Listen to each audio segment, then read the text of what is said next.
A pale dawn settled over Edinburgh like a bruise, cold and uncertain. The castle loomed above the sleeping city, watching silently as sirens wailed somewhere in the mist. Scotland's capital no longer felt like a city of history. It felt like a city holding its breath. Inside the stone walls of the First Minister's office, Ewan McKenna sat alone at his desk. The man who had once been hailed as Scotland's most trusted voice now looked like a shadow of that leader. His tie hung loose, eyes heavy from sleepless nights. 3 screens glowed before him, showing chaotic images from across the country, streets flooded with protesters, banners waving like fire, and chants echoing through the feed. No more silence. No more lies!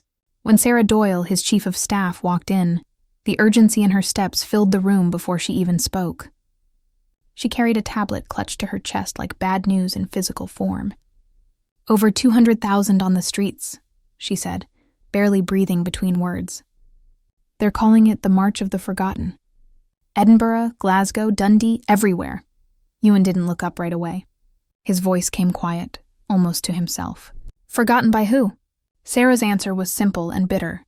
"By everyone, apparently." He rubbed his temples, feeling the weight of everything. London's demands, his own people's anger, the ghosts of promises he couldn't keep. "And what does London want me to say this time? Stay calm? We're listening?" "They want you to hold the line," Sarah replied softly. "Keep Scotland steady." Ewan let out a dry laugh that didn't sound like amusement. "Steady? We're one bad headline away from martial law." In the war room down the corridor, the atmosphere was electric with unease. A holographic map glowed across the table, red zones spreading like infection through the country. Generals, ministers, and advisors argued over words like containment, curfew, and national security. General Thomas Reeve, an old soldier with a granite jaw and cold eyes, delivered the report without a hint of comfort. "We've sealed the northern checkpoints. Traffic control's in effect. But if this keeps up," a minister interrupted, voice shaking. "You'll have riots in every major city," another corrected him grimly. "This isn't a riot, it's an uprising. They're calling it Operation Dawnlight." Ewan finally lifted his head. "Dawnlight? What the hell is that supposed to mean?" Sarah, who had been reading data on her tablet, answered without looking up. "A movement. It started 3 weeks ago online. Underground forums, encrypted groups. Migrants, locals, students, even workers. Their message is simple. Take back our voice." For a long moment, Ewan said nothing. The murmurs in the room faded under the weight of his silence. Then he leaned forward and spoke in a tone that cut through everything. "I warned them this would happen. You cut aid programs. You silence communities and call it policy. You push people into corners long enough. Eventually, they push back." The silence that followed was uneasy. Like everyone suddenly realized how far things had gone. General Reeve broke it, his voice clipped and cold. "With respect, sir, they're not just pushing back. They're storming police stations, burning flags. This isn't protest, it's war." On the screens around them, live footage showed fire in the streets, crowds clashing with riot police, the Scottish flag waving through smoke and chaos. Ewan stared at it for a long moment and whispered, more to himself than anyone else, "Then maybe we've already lost the peace." Later that day, in the press room, the air was thick with anticipation. Dozens of journalists crowded together, their cameras pointed like weapons. Ewan stepped up to the podium. He looked calm, but his hands trembled slightly behind the wooden frame. He began his speech with practiced authority. "Scotland is a land built on resilience. We have faced hardship before, and we will endure again. But let me be clear. Violence will not lead us forward." A reporter's voice cut through the silence like a blade. "First Minister, is it true that over 200,000 people have joined the uprising? That the government's losing control?" The question echoed across the room.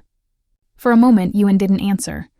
Then with a steady gaze, he said, "Control is not lost. Scotland will not fall into chaos."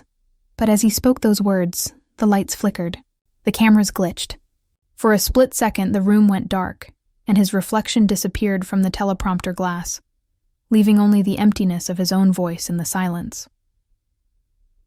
Night fell hard over Edinburgh. The city that once glowed like a crown of light now pulsed with unrest.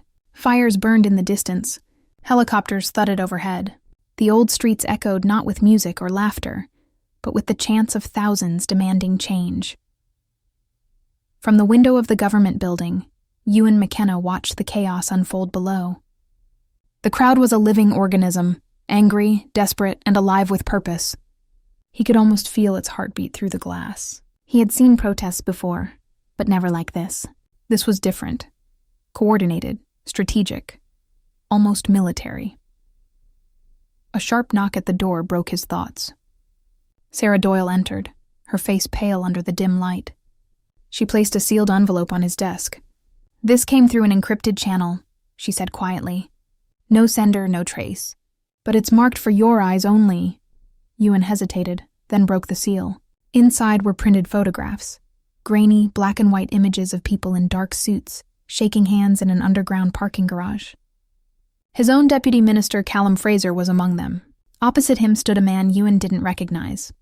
Tall, clean-cut, the kind of face that belonged to someone used to power.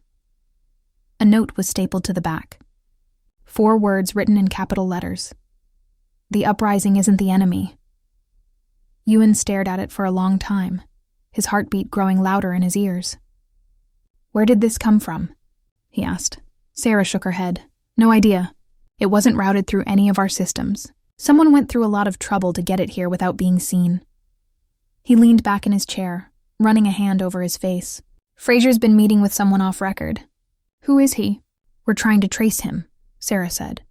"Facial recognition suggests connections to a private security firm, registered in London, but operating out of Eastern Europe. Black contracts, no transparency." Ewan's eyes narrowed. "Mercenaries," Sarah nodded. "And that's not all. There's chatter online, claims that Operation Dawnlight isn't a spontaneous movement.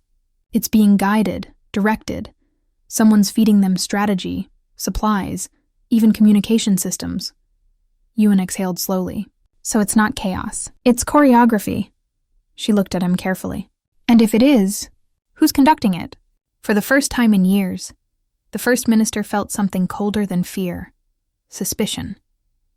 The idea that someone within his own circle might be orchestrating the downfall of his government wasn't just unthinkable. It was paralyzing. He rose from his chair and walked to the window again. Outside, tear gas billowed across Princes Street. Sirens screamed. In the distance, the fire from a burning police van flickered like a warning beacon. "Get me Fraser," he said quietly. "Now." An hour later, the deputy minister entered the office. Callum Fraser was younger, ambitious, and always smiling. The kind of politician who could make betrayal look like charm. "Long night," he said, forcing a laugh. "You holding up, Ewan?" Ewan motioned him to sit, but didn't return the courtesy. "Where were you this evening?" Fraser blinked, caught off guard. "At the emergency committee meeting in Butte House. You know that." Ewan stepped forward and tossed one of the photographs on the desk between them. Fraser froze. The image stared back at him. His own face, captured mid-handshake in that dark parking garage. "I suppose this isn't Butte House," Ewan said evenly. Fraser's smile faltered, but only for a second. "Where did you get that?" "Answer the question." Fraser's eyes flickered toward Sarah, standing silently near the door. "You think I'm working with them?" he said incredulously. "For God's sake, Ewan, you know me better than that." Ewan's voice was low, but it carried a weight that filled the room. "I don't know anyone anymore." Fraser hesitated, then leaned back in his chair, crossing his arms. "You want the truth? Fine. The people are done listening to speeches. They want action. They want leadership that means something. You've spent too long trying to please everyone. London, Brussels, the unions, the press. But the world's changed. We need control." "Control?" Ewan repeated. "You mean manipulation." Fraser's tone turned cold. "You call it manipulation. I call it survival." Ewan stared at him, realizing the betrayal ran deeper than politics.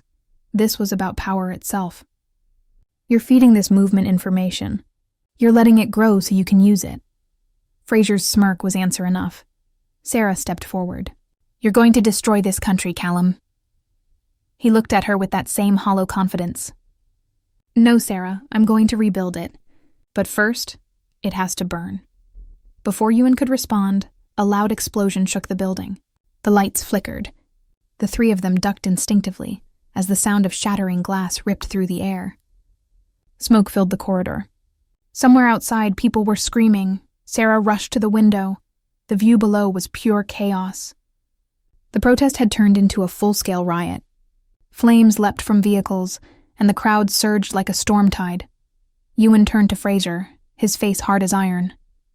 "Is this what you wanted?" Fraser's answer was a whisper lost in the roar of the city. "It's already begun." That night, Ewan couldn't sleep. The photograph sat on his desk like a curse. He replayed Fraser's words in his mind. "First it has to burn.